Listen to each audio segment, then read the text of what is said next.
What's happening, everybody? Big Anthony here. This is going to be my review on the movie Resident Evil Final Chapter. If you have not seen this movie, stop the video, go see it, come back and then watch it, because I am going to get into the spoilers and don't want to spoil it for anybody. Well, let's get right into it. My thoughts on this movie is that this was such a good movie. To me, it's still just as badass as the other movies. You know, Milla Jovovich, she's such a badass, kick-ass actress in this movie. She is a total badass in this movie. And then, the final chapter basically picks up where the last one left off. I think that was Afterlife, I believe. And she is back there in Washington, D.C., and even from the beginning of the movie, she's kicking ass, taking names on all those zombie monsters and the undead, and it's just really action packed from the beginning of the movie till the end. And it was really cool that she ran into the Hive's computer, the Wed Cream as they call her, and basically said that there is an antidote to the T virus, and that she has 48 hours to get to Raccoon City, back down to the Hive to get it, or I guess, and basically the rest of the living population is going to die and become the undead. And so, she makes it, and she runs into, one of the guys that evil doctor, I can't remember his name, but runs into him, and they're in these big old huge, like, really cool looking tanks, big, like, tank vehicles, and they must be, hauling people, the undead for, like, must have been, like, I think maybe like a couple million of them behind them and stuff, and that was, kind of cool to see all those undead zombies walking behind them.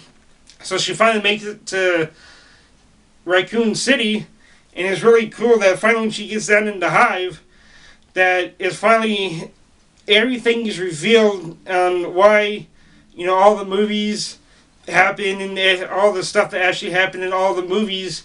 And it kind of basically ties everything together, every movie together. And then basically what happened was the guy that started Umbrella, he had a daughter, probably 8, 9, 10 years old, had a rare disease that made her age more than what she really is by the time, I think they said by the time she's 25, on the outside she'll look like she's 90.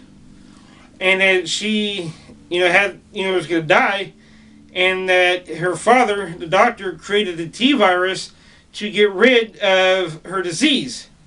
And that it could be, modified to get rid of other diseases, illnesses, incurable stuff, and it worked. It helped her, and she lived. And then come to find out that it had a very deadly side effects, and that it basically turned people into dead people, as you know. But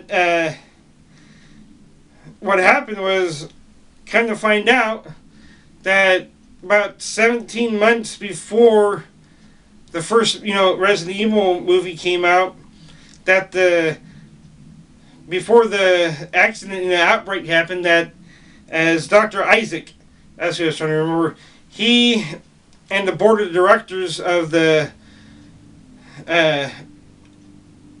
Umbrella Corporation, because he had killed the gal's daughter, and he had killed the daughter's father, and took over and had 50% of the ownership of the company. So kind of find out that, I guess within like 80 years, he had suspected that the whole world was going to be dead due to, the polar ice caps melting, overpopulation, people going to kill each other, and disease, and the food's going to be gone, and everybody's going to die. So basically, what he was going to do was going to make a man-made controlled apocalypse.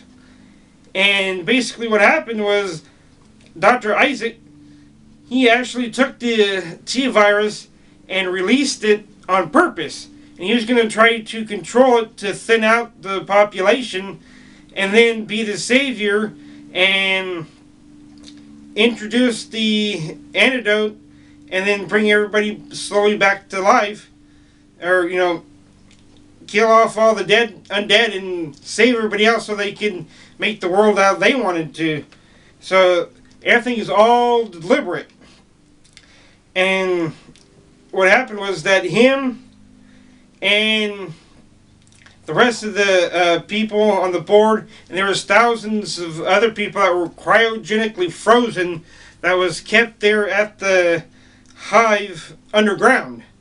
And they were going to thaw everybody out after he did, the T virus, and was going to eradicate the rest of the undead, so that they could, bring them all back.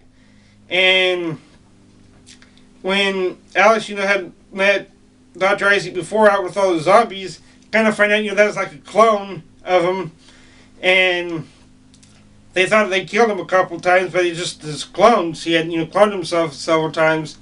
And then about the end of the movie was really kind of a mind-blowing moment. Kind of makes you like, what?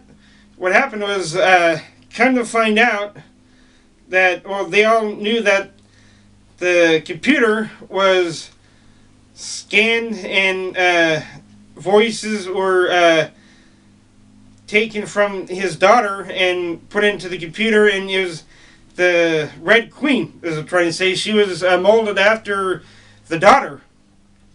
And then come to find out that, the daughter never died, and that Alice was a clone, which is kind of like, kind of crazy that Alice really isn't a real person. She was actually a clone of the daughter, which is the computer. And come to find out that the daughter is still alive, and she's older, and she's like an older woman, and she's in a wheelchair, and Alice is actually the clone of the daughter and the older woman. And so that's why, she can't remember what happened before the first movie or anything before that, because she was cloned. And they tried to, clone her, and I guess make her weapon and stuff and whatnot. And so basically, she finally gets the T-virus antidote, and since she supposedly was subjected and infected with the T-virus, it was going to kill her. So finally, she goes up and out of the hive, up the bad top of the ground and everything.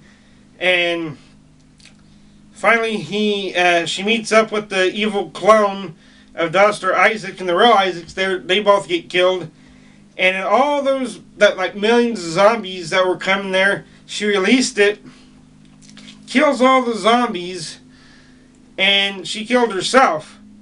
And then the hive ended up getting blown up too, because they had set up some bombs in there and it blew up. And at the end of the movie, kind of find out she didn't die. That Alice actually survived, because for whatever reason, the T-virus that was in Alice wasn't as great amount, I guess, in her as it is in everybody else. So the antidote saved her and got rid of the of the T-virus. So it ended up saving her. And now her and Claire, her friend, basically saved the world. And then basically they saved the world and everything's good. And then at the end of the movie, it kind of almost really left it open, like they could possibly do one more movie maybe, because you see Alice getting on the motorcycle and riding off, because she was basically saying that when the like you said, when the T virus went out, it went infected people within a matter of hours or days, because it was being transmitted through planes, cars, or whatever. Well, the T-virus antibiotic, but the antidote's going to take time, because it was airborne, and it's going to take probably a couple of years. And the interesting thing is that at the end of the movie, that when she's riding off on a motorcycle, you can see some monsters. You know, those big old 30-foot tall flying monsters, like two of them chasing her. So maybe it hasn't really killed all of them yet. And it's going to be kind of interesting to see if they maybe make a part 2. So that'd be kind of cool. Maybe they will, maybe they won't. But it's kind of interesting to think about it. And it'd be interesting. So that's going to be my video, my review on Resident Evil, the final chapter. I hope you guys enjoyed it. If you did, give it a thumbs up. Don't forget to like, share, and subscribe to my channel for further movie reviews and other content on my channel. Till then, peace out.